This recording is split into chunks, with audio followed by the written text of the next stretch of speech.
Hello! Salut à tous, c'est Jojo et aujourd'hui on va pas parler smartphone mais de ceci, le dernier bracelet connecté de chez Xiaomi. Alors oui, ce bracelet est le premier à sortir sous le nom de la filiale Redmi et on va le dire s'inspire assez fortement des derniers bracelets de la marque, à savoir le Mi Band 3 et le Mi Band 4. Mais attention les amis, celui-ci va encore beaucoup plus loin dans le concept rapport qualité-prix. Alors qu'on avait le dernier Mi Band 4 qui était sorti chez nous aux alentours des 35-40 euros, ce Redmi Band est accessible pour une quinzaine d'euros sur internet. Alors du coup, la vraie question est-ce que pour une quinzaine d'euros, on a le droit à un bracelet connecté fiable? Alors j'ai testé ce bracelet durant quelques jours et il est temps de vous livrer mon verdict. Alors si vous êtes prêts, let's go!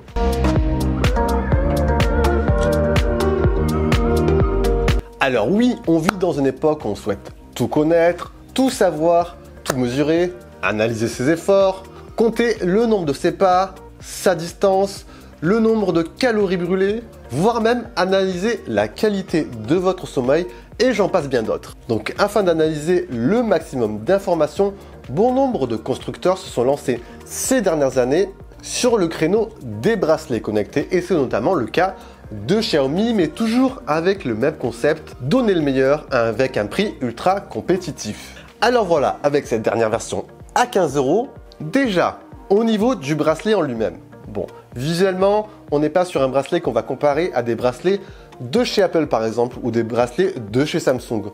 On est plus ici sur de la simplicité, sur de la praticité. On est sur un bracelet qui est constitué de silicone hypoallergénique.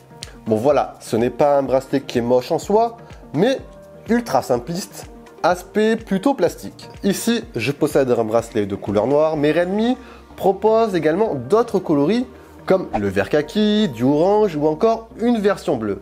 Et ce qui est cool, c'est qu'ils sont pas trop chers, comme ça, si vous désirez les associer, je sais pas, à votre humeur ou à votre tenue du jour, rien de plus simple.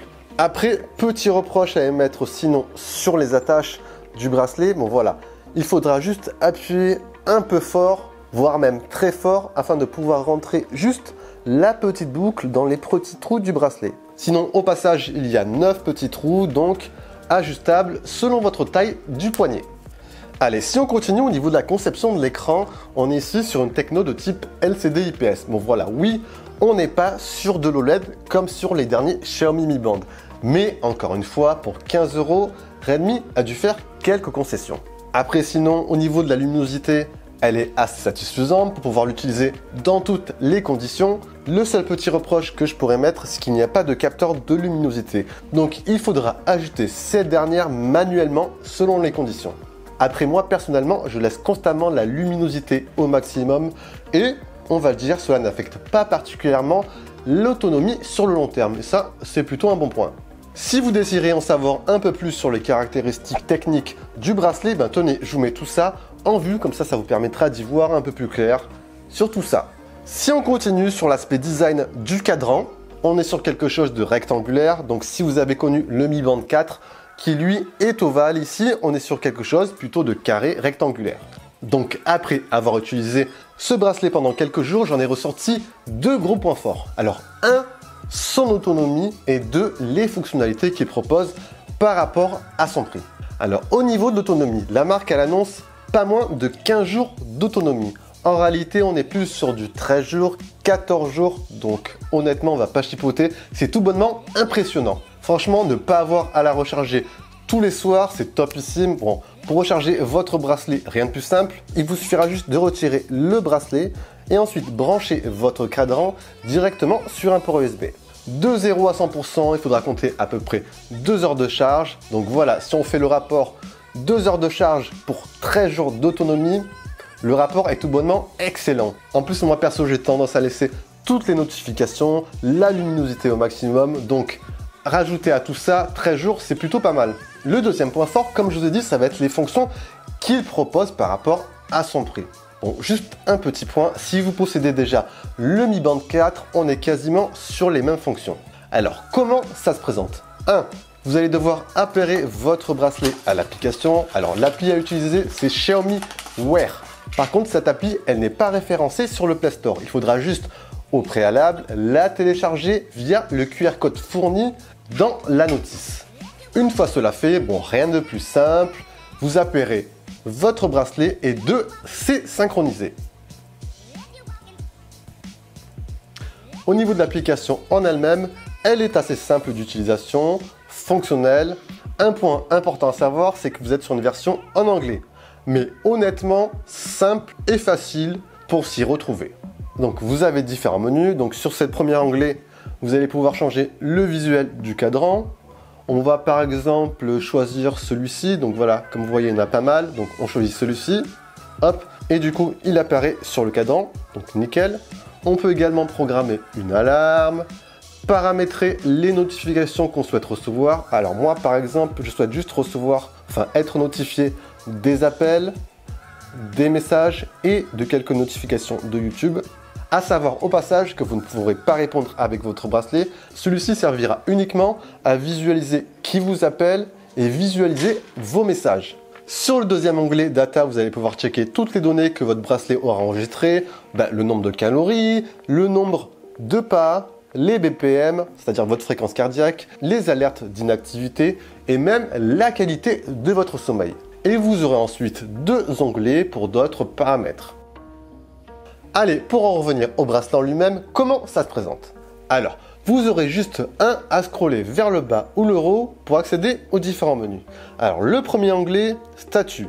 Il correspond grosso modo au relevé basique, c'est-à-dire nombre de pas, calories brûlées, distance. Et ce qui est cool, c'est que vous avez même la possibilité d'activer une alerte d'inactivité. Le deuxième onglet va surveiller votre fréquence cardiaque. Donc voilà, moi ici je suis à cette fréquence, à ce battement par minute. Sur ce moment présent, je suis inactif. Le troisième onglet correspond à différents exercices, donc course, marche rapide, cyclisme et j'en passe. À savoir que vous devez garder votre smartphone en parallèle car le bracelet ne possède pas de GPS intégré. Si on continue, on aura également accès au temps. Ensuite, on aura accès aux notifications.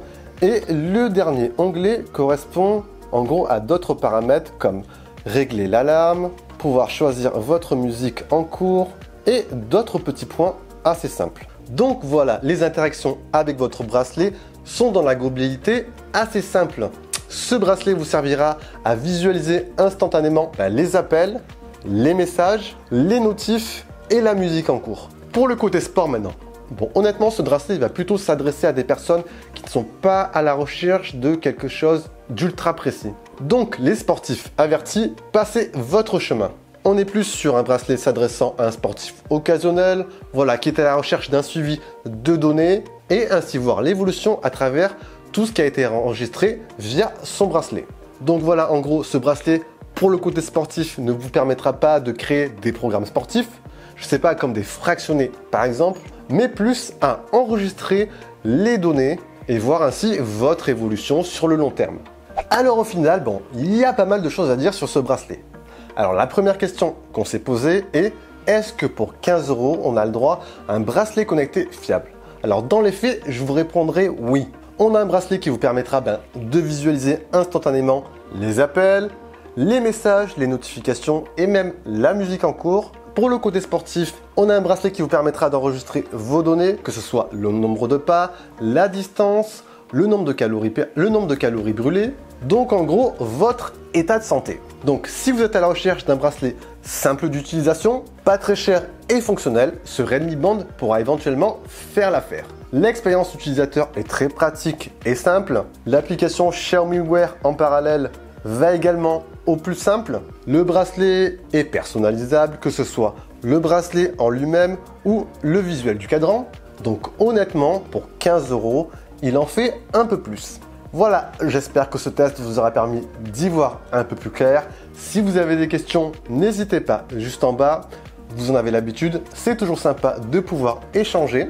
Sur ce, c'était Jojo. Je vous dis bien sûr à la prochaine. Prenez soin de vous. Ciao, ciao!